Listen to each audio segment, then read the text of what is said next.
Welcome to the Master Passive Income Show. My name is Dustin Heiner, and I'm here to help you learn how to quit that JOB, that just over broke job, by investing in real estate so you never ever have to work a job again. Today, I'm bringing on a friend of mine who actually teaches how we can make money 3 times our money in a rental property that is doing midterm, not short term like Airbnb, not long term like 1-year leases, but midterm properties. You're not going to want to miss this. And he's going to show us every step of the way to do this. All right, let's start the show.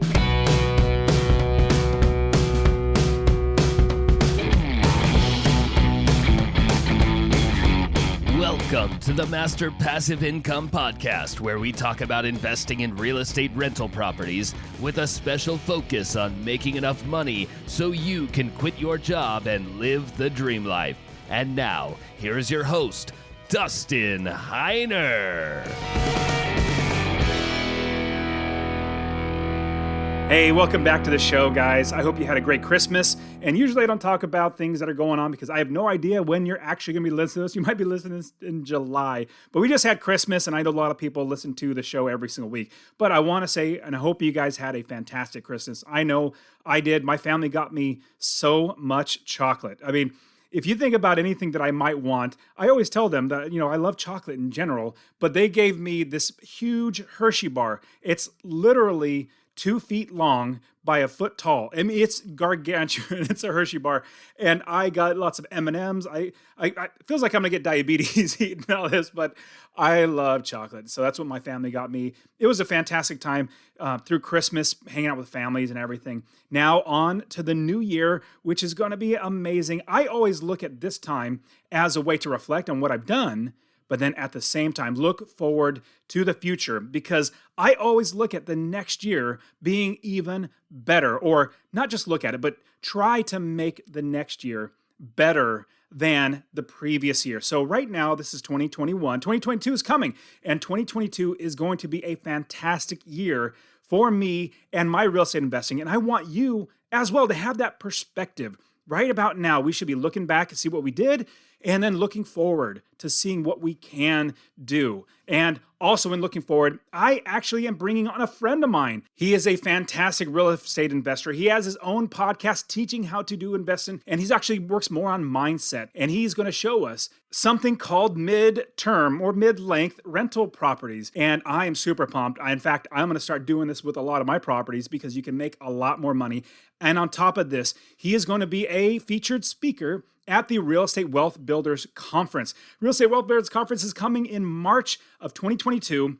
Definitely check the description. Go to rewbcon.com, rubcon.com, and he's going to be speaking there. And also, I want to tell you right now, the price is going up. This is the early bird price right now. If you go to get your tickets right now, like literally right now, this is the lowest price it's going to be. And on January 1st, the price is going to go up $50. So I want you to get that price, the ticket right now, at the lowest price possible. And I'm going to give you a fantastic discount to get $50 off because you're a part of my community. This is all about us and our community and having a meetup where we can all hang out. Use my promo code. It's basically my name. Use Dustin as a promo code and you will get $50 off. I even have the lowest price right now with Early Bird, and I'm going to give you $50 off right now. So go to rubcon.com and use that promo code. And if you get the VIP pass, we're literally going to be hanging out. Like, you're going to be hanging out with me and all the other influencers, the real estate investors. It's going to be fantastic to get together and hang out. So make sure you get your ticket before January 1st, before the price goes up. I want to get you there, and I want to hang out with you and show you how you can invest, how we could build a community, making investing better. And always get my real estate investing course. Text the word rental, RENTAL, to 33777. Rental to 33777. I'll give you my real estate investing course absolutely for free. I'll show you how to find an area of the country to invest anywhere in the country, how to build the business, how to make sure you're doing it right, how to make sure that you're not going to actually do it wrong, but you're going to be making money instead of losing money, and scale the business to quit your job. So get that right away. All right, let's jump into today's show where I interview the expert who has his own podcast called Ready Investor One Podcast. He is a fantastic coach as well. Let's jump into today's show where I interview Paul Thompson, who's going to show us how we can invest in midterm rental properties. All right, let's do this. Hey, Paul, thank you so much for being here on the show. Thanks for having me. It's going to be a good time. And so we've known each other for a little while. We basically quit our jobs by investing in real estate. And then at the same time, we thought, you know what we could do? We have plenty of time. We could help other people. And so we both have podcasts, we both have our sites, and we coach and all that sort of stuff. And so it's terrific getting to know other people doing the same thing, because as I built my business in real estate, I did it all myself. And then it was so hard. It was irritating. I was lonely. But now building up the online business has just been so much better, because when you're working with other great people like you, Paul, just the ideas flow, and just networking and just really getting a community around you is such a big thing for me. So how about you? Like in your business, when you see a community, when you see like bringing people together, has that helped you in not just real estate, but also online business, or both? It's definitely helped in both, and that wasn't necessarily the original plan for me when I got into real estate. I was just trying to create a way out of having to work an unfulfilling job. I just started doing real estate that ended up being my vehicle. But then the kind of unintended consequence of that is that I didn't have a community. I worked at home all day, right? It's kind of a lonely business when you're running rental properties all by yourself and out there looking for deals all by yourself. And it's really nice to find people who think and act and have interests similar to yours. And that's why I started going to conferences. And really, a lot of the conferences I went to, I had no specific agenda. Like there was this one thing I wanted to learn. I just thought I would randomly bump into neat people, and that would just happen to be the case.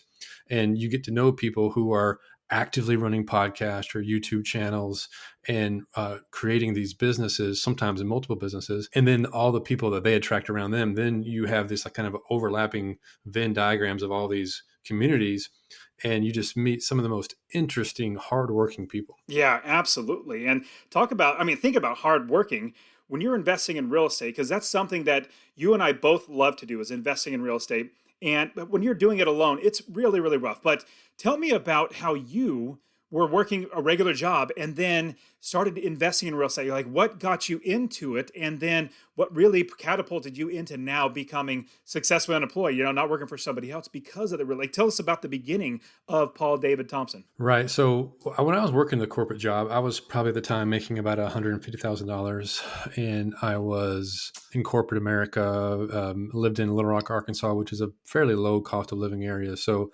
lifestyle was pretty good. I had an extra income, but if I stopped going to work, then they stopped paying me, and I wanted to be able to do something else with my time that allowed me to not have to go to job, check in and do things, and not have to ask permission to go on vacation. I really hated that, and so I just switched the script, and now I ask my family if I can go do work stuff. Like if I want to go to a conference or I want to do something, I check in with my family first. And I still do a lot of things, and I still work hard, right? But it's on my terms. And when I first started looking for an alternative, I didn't really know what the answer was. I looked at a lot of options, and I couldn't find anything other than real estate that allowed me to kind of just ease my way into it. I could buy a property and just see if I liked it. And once I did that, I thought, okay, I can see this working. And, all the theories that you hear about on Bigger Pockets and other places started to work. They actually paid off the way they were, the way I read about them. And so, I'll buy some more. And before long, you just buy enough properties where that income is enough to cover your basic financial needs, right? You're probably not flying around in private jets, but it's covering your basic living expenses, which then allows you to buy your time back, and then you can do interesting things with your time. I love that you started. I wouldn't say you started small, but you did one property at a time, and you saw the ultimate goal.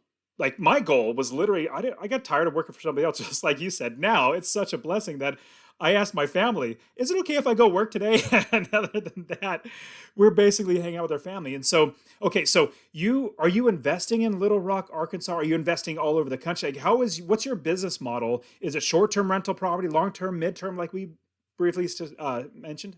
The foundation of my business is finding discounted single family properties. And that's through all the kind of traditional marketing cycles that people hear about, cold calling and texting and sending mailers and, SEO and pay-per-click. So you find leads that way. And then you take these things down and either you flip them or maybe you wholesale a contract or maybe you keep the rental. So I hold about 40 rentals, and that's in central Arkansas, Little Rock, where I am. And then I also flip properties because it's just a way to earn extra income. You come across a deal, the cash flow doesn't work out, but it's a good flip opportunity. Why not flip it, right? And then I'm looking at other avenues of making the portfolio work harder for you. So I decided that going into Airbnb and short-term rentals didn't fit my personality. I'm not a very good property manager of my long-term rentals, so I have property management for that, right? So I'm much better at going out and like finding the kill, but like taking it down and stripping it down. I don't want to do all that. That's way too much work. What I do instead is I have property management for my existing rentals, but then I wanted to take a couple of those properties and really juice the returns on those. And I didn't want to run an Airbnb. And I kind of came across this idea of corporate rentals for, say, like traveling nurses is the most obvious scenario. And I call that midterm rentals. And it is an experiment that I'm doing right now. So I would not tell you that I am by any means an expert in it, but I'm taking now 2 of my properties in my current portfolio with a third and fourth one on the way that I'm going to convert to what I call midterm rentals. So you furnish them like you would an Airbnb, but then you rent them on at least a monthly basis. And the advantage of that is that you basically fall outside of the purview of most jurisdictions' rules around Airbnb. You have a lease, it just renews monthly. And it's usually around about a 3-month stay because a lot of these traveling nurses have 13-week contracts. And the returns, the revenue is about, depending on the market and the neighborhood, 1.5 to as high as 3 times what you would get for a short-term rental. So round numbers, if you're renting a property for $3,000 or for $1,000, you could get as high as $3,000 in revenue. It may only be $2,200, but still, it's way more than what you would get. And this is like raw cash flow extra. Like your expenses are a little bit higher because you're covering for lawn maintenance and utilities and like the internet, but they call that $400. Just to be generous, call $400. And you're making another $1,000. You're adding $600 in addition to the additional revenue or the cash flow that you would in the property at $1,000. That sounds fantastic. 'Cause, I mean, when you think about it's a little hesitation for a lot of people to get into Airbnb because they realize, well, what somebody comes and parties in your house and destroys it and all that sort of stuff. In Airbnb, they try to do their best with insurance and all that stuff, but good luck getting them pay. They probably will, but it's just that goes through their mind. And at the same time, people really like the idea, I know I do, of getting a terrific return from short-term rental property.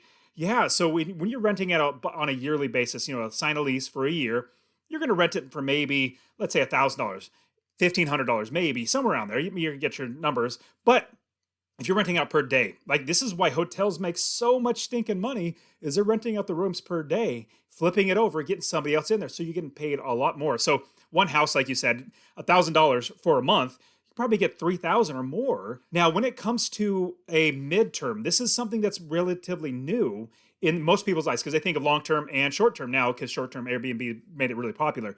How do we make sure that we can get clientele, basically get people in there to sign a contract to stay in there for, let's say a month, 6 months, or whatever the the midterm length is? Because that's like, do you just put it on like the MLS? Hey, long or midterm rental property? Like it just seems a little bigger nuance to do. It is more nuanced, but you can still use Airbnb to market it. Or you can use another website called furnishedfinders.com or furnishedfinder.com. Furnished Finders. Finder without an S on the .com.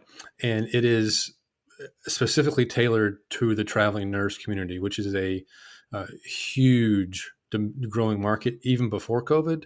With COVID, it has skyrocketed. Yeah. So if you look at the kind of the market dynamics that's happening there and the demand in many but MSAs, metro areas, most metro areas that have an existing hospital system that people would go to travel to, there is a huge, huge demand for medical staff, nurses, doctors, anesthetists, whatever. Just these are not jobs that that these hospitals can afford to not have. Like they have to have coverage, right? There's no option. So they're willing to pay premiums. So these contracts now are sometimes as much as 3 times what a nurse would normally make, right? Plus a stipend, plus a housing allowance. So they're paying them extremely well. And there's a really interesting dynamic going on in that space as to why that's happening. And that's probably way deeper than we want to get into now. That'd be a different podcast. But the idea of, if you believe that the demand is there, you do your own research and it will make sense in your market, it might be an interesting situation to do an experiment with one of your units that you think would fit if you have existing rental properties. And there is additional work you have to furnish it on the front end, which me and my wife are in the throes of doing right now. And then over time, I'll be able to report back on how hard it really is to manage these things. But from people who are in the space that tell me it's way less than Airbnb or short term, but it's just a little bit more than long term, because you're turning somebody over every 3 to 12 months. It probably averages to like 3 to 4 months. So for everybody listening to this, Paul is going to be speaker at the conference, the Real Estate Wealth Builders Conference, on this topic. So we're going to dive into more right now, but I definitely want to tell you, I want you to learn more. Go to the Real Estate Wealth Builders Conference website, rewbcon.com, Rebcon, or I'm calling it rubcon.com. Check the link in the description. But he's going to be there and teaching even more. So all these questions that I'm going to ask right now coming up on how to do this, he's going to dive in so much more inside the conference. So Paul, as I'm looking at, we have traveling nurses. That is a fantastic way. But is there another market? I was thinking, because I met somebody,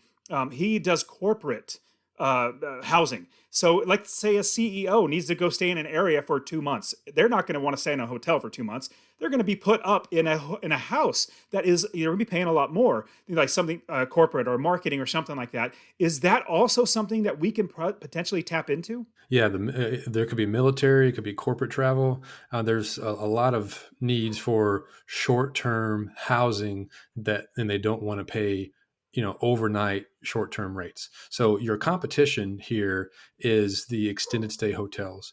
And in case you've ever stayed in any one of those, they're not that nice. They're usually not. No, they're not. They're horrible. I mean, the nicest ones are not as nice, or just as nice, but usually not as nice as the typical, one short stay hotel that you stay in. Like they're beat up, they're used a lot, and people stay there for months at a time, and they're just not a place that you really feel cozy and at home, and someplace you really want to kind of stretch out and be for a while. So what we're doing is we're offering an alternative to that, and a very common scenario is that you get relocated. So a relo scenario is very common. So you're a corporate professional and you have a good paying job and you're a director or CEO or a VP or whatever, and you get relocated to another market. Well, you don't want to go and buy a house right away because you don't know the city yet, right? And it's a new job perhaps. Like you just want a temporary place to stay that is comfortable, that isn't a hotel. That's a huge demand marketplace. I don't have the numbers for, like, even for my own city, what the demand is as compared to the traveling nurses. The corporate relocate situations do pay more though than the nurses. The nurses typically are budget conscious, and the corporate relocation packages typically are not as budget conscious. Yeah, definitely. Especially when let's say it's a high profile CEO. They're not going to want to stay inside of a hotel or an extended stay. Like I said, I've been in one. I actually went in one. I was like, this is horrible. I'm leaving. I literally took my family out and said, well, cancel our reservation. This place is bad. And we were only going to stay there for like maybe 3 days, 4 days. And it was bad. So I left. Now, a CEO that actually makes a good amount of money, that has a company that's going to put them up for a little while, they're going to say, you know what? I want to stay in a house. I want to feel comfortable. I don't want somebody on the next door to me. And so is it that same website, or is there another way? Like, are there companies that we could reach out to and say, hey, put me on your list as a corporate house for any of your corporate people? So a lot of people that I understand who do this at scale and have several units in one market, they get a lot of referrals. And so what they do is they end up standing up their own website. And so it becomes like a vacation rental. You go to Florida, you have all these vacation rental locations. You can go to, pick your city, like mine, Little Rock, which is not necessarily a destination, but the demand is high. And you get these, like I know at least one lady here in town who she has 10 of these in Little Rock. And and you look at a place like Furnish Finders, which is pretty much all they do, you can see all these listings out there, and you're kind of surprised that there's this much demand for this particular kind of midterm service. And that's not even counting the ones that are doing the one-off website that have just done it for a while and they've been referring, and they get all their business now from referrals. So one strategy is to go to LinkedIn Jobs and use LinkedIn as a way to find the person at a given company who is headquartered in your city or has a major presence in your city and says, if you need relo, we have housing. And typically that probably works better if you have more than just 1 or 2 units. If you have 5, 10 units, that might be a better strategy because you actually have an inventory to offer them. But then you can also get together with the other midterm rental owners in your area and kind of create a loosely formed co-op. And potentially this is something we're talking about, and I haven't done it yet, but why not form this one website that has 40 units of 3, 4, 5, 10 owners? Because you will run out of options based on demand. So if you have 4 houses, you're not going to be able to have a vacancy all the time that you're going to offer somebody up to somebody. There's going to be demand, and someone comes to you and is like, well, I don't have any, but in this co-op of mine, I have them. And you get a lot of repeat business here. And once you get these good, positive experiences, then people leave reviews on your website, Airbnb, Furnish Finder. You end up finding the best of the market that comes to you, and then you get repeat visits from either the same traveling nurses, or you get repeat visits from the people who make the decisions of sharing the listings with people who are coming in town. Yeah, and I'm definitely leaning much more. I love long-term rental properties. I mean, that's steady income. I know it's going to be coming in. I've had tenants literally stay in there for like 10 years, and it's just they're paying my mortgage. I mean, it's just fantastic. But at the same time, you're also missing a little bit, I won't say a little bit, but a good amount of potential revenue doing midterm or even short-term now rental properties. Now, I have a little bit of a I would almost lean away from short-term rental properties, and here's the reason why. So I'm currently living in one of my rental properties, and it's a small house, but we'll eventually buy a bigger house and move out of there. But we moved from California into Arizona, living in our, because the tenants were moving out. Let's say, hey, let's just move in there. I got on the HOA, which is the homeowners association. I'm the president of the HOA, and I hear a lot of gripes about even just homeowners next door to every short-term like Airbnb. It's really problematic. You might do your best, but it's really, really bad, especially for your neighbors and the ones across the street, and even just for the value of your home.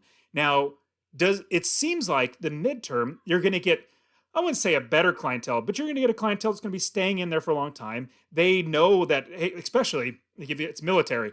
Like if it's military, you could talk to their commanding officer. Hey, this guy is really just screwed up the place. But it seems like the clientele might be a little more thoughtful in, taking care of the place, and you're not turning it over all the time.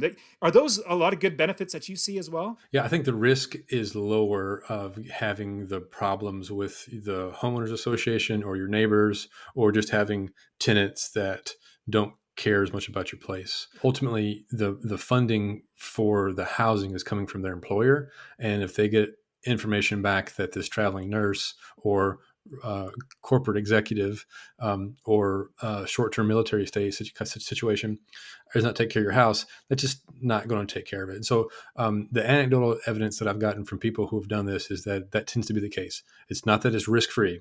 If you own property, there's risk. So we know this, and you're just trying to quantify just how much it is. And it's way less than short-term rentals, but it's a little bit more than long-term rentals as far as the work. But I think it'd be less risk, and it may be the lowest risk of the 3 scenarios for wear and tear, because you're only having somebody living in there for a short amount of time, and you get to go and see the property every 3 months without the headache of turning it over every weekend. Talk to me about managing the property. Now, I love paying my property managers because they do all the work. I literally don't work at all, like 100%. But all my properties, I don't do a thing. I have other people do the work. Talk to me about managing these properties, because short term, it's going to be a higher percentage, like 25% property management fees, because it's a lot of work, a lot of turnover, getting new people in, all that sort of stuff.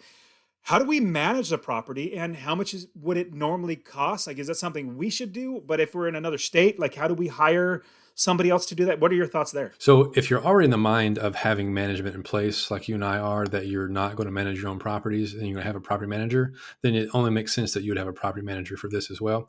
And In this case, for the market for short-term rentals is somewhere, I'm sorry, for long-term rentals is somewhere between 8 and 12%, depending where you are. 10% is very common.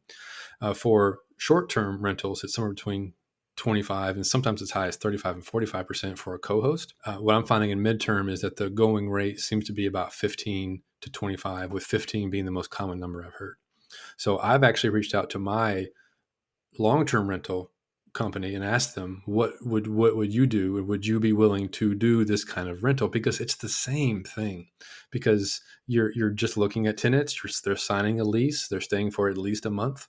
And they said they'd be willing to once they get their systems in place. So they're not ready for me yet, but they said their charge would be 15%. But what they wouldn't do is furnish it for you. So you'd have to furnish it, get it ready, and then they would provide ongoing maintenance of the specific rehabbed type, but they won't do, like, if the microwave doesn't work, they're not going to fix the microwave.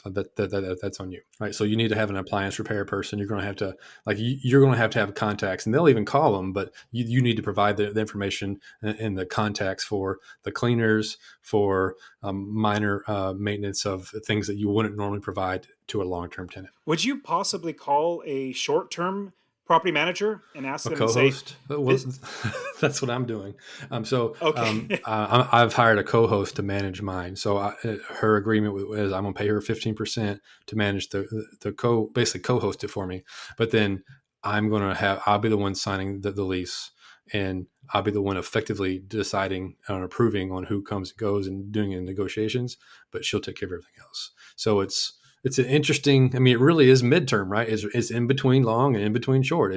And there are pros and cons to, I think, all of these. With the more income you make, the more work it is. The less income you make, the less work it is. So it kind of fits. It kind of depends on where you fit in that kind of continuum of choices. And I think you and I are in the same boat, that we are very passive. We don't want to be managers of anything. And I have decided to only be involved in the furnishing of the property in the first few, just to learn it, to figure out what the market is and kind of what the right things to buy for the marketplace is. My wife are kind of fussing through that right now. And it's costing us about $10,000 to fully furnish, I mean, to the forks, for a 3-bedroom, 2-bath, 2-car garage, 1,500 square feet is costing us about $10,000. And most of that is coming from Amazon. Probably like 90% of that material is coming from Amazon. And I have actually a picture on Facebook of my house. It's just full of Amazon boxes. And we got lucky. We happened to be making these decisions right around Black Friday. So we got some pretty cool kind of, after Thanksgiving deals and Christmas deals. But, we're able to buy TV. I mean, I have a wall of TVs in downstairs. It's just kind of silly. It's the only thing I haven't taken over the house yet, because I want to make sure that the house is secure before I drop the TVs in there. So it sounds like there's going to be a little bit of work getting it set up, but once you have everything, like inventory wise, beds and dressers and food, forks and everything like that, it's going to be regular maintenance. Is there any other expenses? You did mention internet, let's say cable TV, maybe, lawn. Yeah. So we're doing Roku. So good question. The decision points that I've figured out that you have to make are, you have to get utilities on, which, if you, like most anywhere, that managing that is a nightmare. Getting the internet service on, whether it's, AT&T or Comcast or whoever is in your area, that's also another visit that you have to deal with. And then that provides the Wi-Fi. And then you have like maybe a security system, depending on your preference. And then we're buying TVs with Roku. So that way they can bring their accounts to the Roku, fill their information to the Roku. And then when someone turns over, we'll just have them reset it.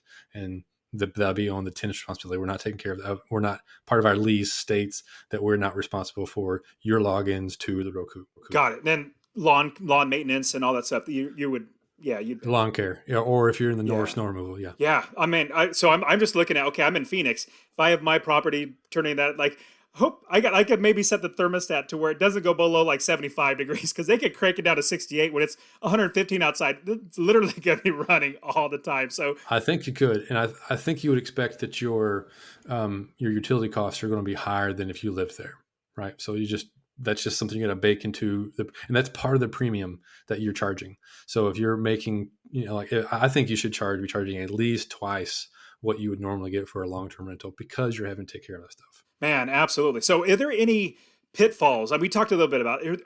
Have you seen or perceive any pitfalls that we might look into or run into? One of the problems you got to realize, especially with the traveling nurses, is you'll get somebody to sign up for you and to sign up, not sign a lease, but to like commit to going there, and then their contract gets canceled or they don't accept the contract, something falls through. I think you just have to kind of accept that there's going to be some risk of that, and that may add a week or two to your vacancy. And in addition to that, one of the lessons that a friend of mine who has several of these units in Little Rock has shared with me is that at first he treated the turnovers the same way he treated the turnovers of Airbnbs. It was like slapdash, get in there, clean it, make it right, rent it out just so fast. And he gave himself permission after driving everybody crazy that slow down. Somebody's been in this house for 6 months. It's going to need some maintenance. It's going to be more than just patching a few holes, right? Like there's going to be some wear and tear, and you're not going to be able to get that identified and fixed and inspected and paid for in a weekend. So give yourself a week or two to allow the turnover to happen, get the minor fixes identified and fixed and cleaned, and then market it again. That's a great idea. Man, I am actually much more for, ever since talking to you about midterm rentals, much more for midterm than short term. Now, short term, you're going to make more money, but at the same time, you have a lot more issues, or it's just other things. There's that many people coming and going out of your property. So, yeah, man, this is great. And everybody, like I said, Paul's going to be teaching this at the Real Estate Wealth Builders Conference. So definitely check that out. Hopefully you can come hang out with us. It's going to be in March of 2022. But, man, Paul, this is great. Now, I know also you have your own podcast, the Ready Investor One podcast. You already also have your site where you're coaching people as well. Talk to us about what you're doing and how you can also help people and how they can, reach out to you and find you. Okay, so what I'm doing right now is I have a podcast called Ready Investor One, and it's going through a bit of a transition. It was originally it was tailored towards people who were transitioning from their day job and trying to quit their day job. And as I've attracted that audience, they've started quitting their jobs and starting businesses. And so both my podcast and my business coaching has turned into helping people grow and scale real estate businesses versus just creating them from the beginning or just buying rental properties. And there's a place for that. And I have a community that helps people do that. But I personally spend my time now talking about the problems, the opportunities that come up with being a small business owner. And how do you scale? How do you hire VAs? How do you figure out how to attract the best talent? How to deal with your taxes? Because now we're starting to make some money, right? And so we're like, oh my gosh, I'm in the highest tax bracket all of a sudden. And this is a very common problem that small business owners that find success are having. And so I have a mastermind in a podcast specifically around being a small business owner in real estate and scaling up. Man, that's fantastic. And so they could go to pauldavidthompson.com, correct? Yeah, the best place to find me and learn about what I do and what I offer is at pauldavidthompson.com, kind of the way you would expect those names are spelled. Yeah, exactly.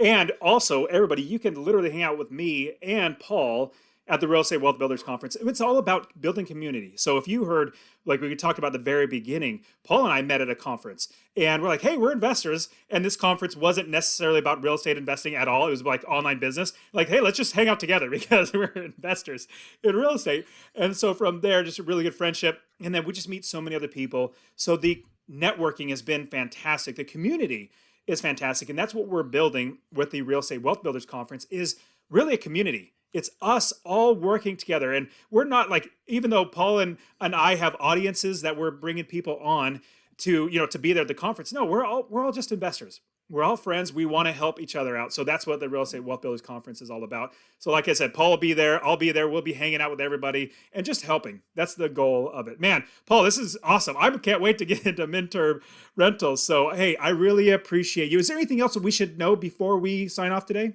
Well, it's the season of to think about what is you're going to accomplish in the coming year. And I'm never a fan of waiting till January 1st to actually you know, set goals and whatnot, is like now's the time. I treat December as a time to figure out what I'm going to quit, and then I kind of recalibrate my life and see what kind of experiments I'm going to run. So I hope you take some inspiration and maybe consider a way of growing your portfolio, and maybe taking the existing portfolio that you have and optimizing it versus having to go and buy more properties. Love it. I think it's fantastic. Man, Paul, so much great stuff. I really appreciate it. Everybody check out pauldavidthompson.com and the Ready Investor One podcast. So thanks so much again, brother. I appreciate it coming on the show. Thanks for having me. And that is it for today. Go ahead and get my free real estate investing course. Text the word rental to 33777, RENTAL to 33777. You can also join my Real Estate Wealth Builders group coaching. Get all my courses. All right, guys, we'll see you in the next show. See ya.